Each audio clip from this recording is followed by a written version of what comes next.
Hello. So I remember one day I was at work, and I work at Chipotle for those of you who may or may not know. And I remember seeing this one guy in particular, and he just so happened to be a Postmater or a DoorDasher, whichever one. And normally, if there's people waiting, we have to go up to them and ask, "What's the name?" or "What are you waiting for? Do you need anything?" And this man has been in there prior times before, but I had never had the chance to approach him. So one of my other coworkers have, and I had seen that he wouldn't talk to them. He would just show them his phone and just, kind of just do his own thing, ignore everybody. So he had gone in there another time, and I decided to go up to him myself and just see if I could help him out. And I had initially started talking to him right off the bat, and he just, was like, no, just showed me his phone, and he said in sign language, "I am deaf."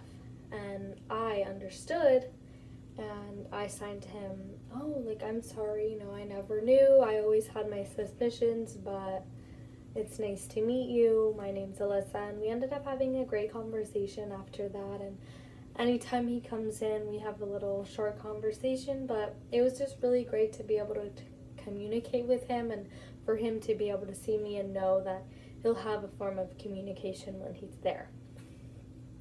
That being said, hello, my name is Alyssa, and today I will be talking to you about the benefits of knowing American Sign Language, also who it may affect.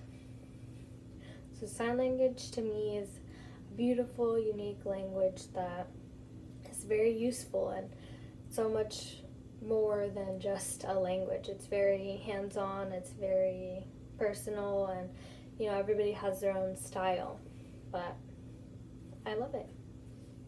So first I will be talking about what ASL is, then who it affects, and lastly, what some of the benefits in knowing American Sign Language are.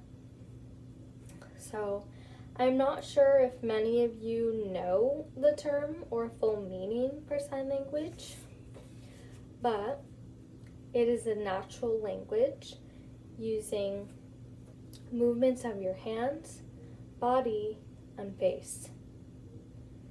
That is by the article from the National Institute of Deafness. So it is very, very important to do so, all three of those: face, hands, body. I want to say it's very, very much more important to use your facial features, because you want to make sure that people know, anybody you're signing to, that they can tell if you're asking a question, making a comment, a concern, you're sad, all of those. And then I want to make sure that all of you know that no one signs alike. No one. Some sign slower, some sign faster, and there's also people that sign lazy. I know it sounds bad, but it's just a way to describe how people might sign. And to explain that a little bit more, it just means they're so quick at it, they don't feel like they need to sign it exactly the way that it needs to be. It's just their own way.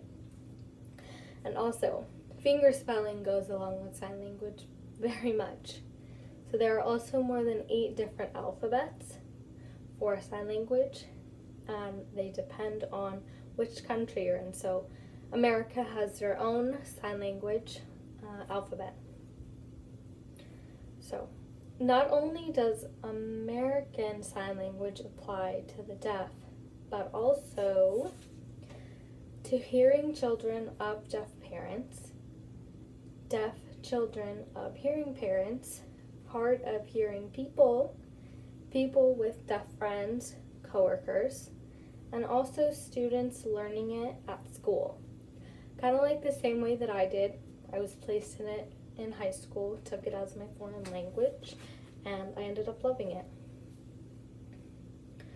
So I feel as though the deaf are constantly surrounded by the hearing world, and we should really try as a hearing world to be more accommodated to their communication, to their form of communication, which is sign language.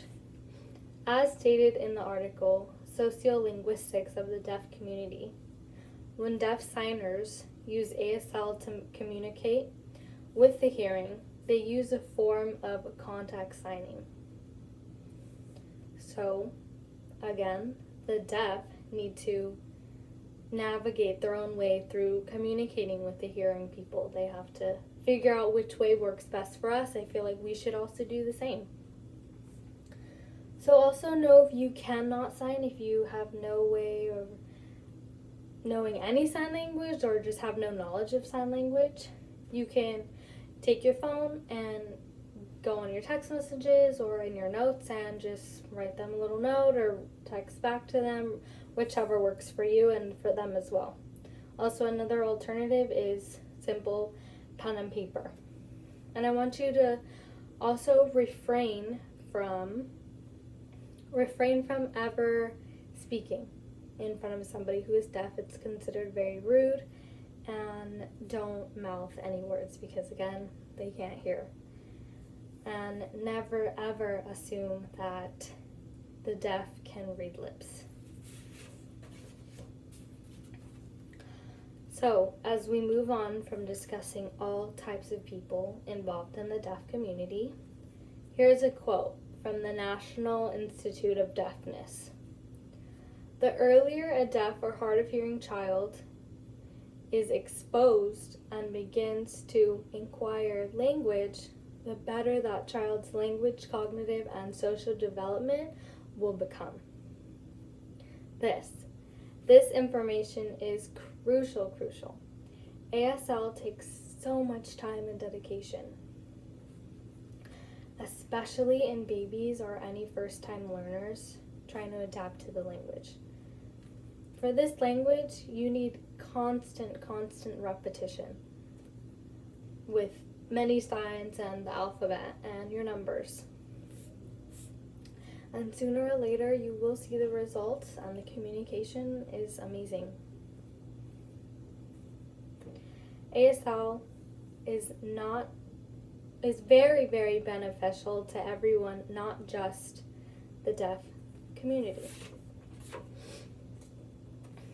And I am personally honored to know American Sign Language and to have been taught by a deaf teacher. This language has opened so many doors for me and continues to open so many doors for me, and has impacted my life for the better. Today we have discussed the meaning of ASL, then the many people ASL can affect, and lastly, the impact of ASL.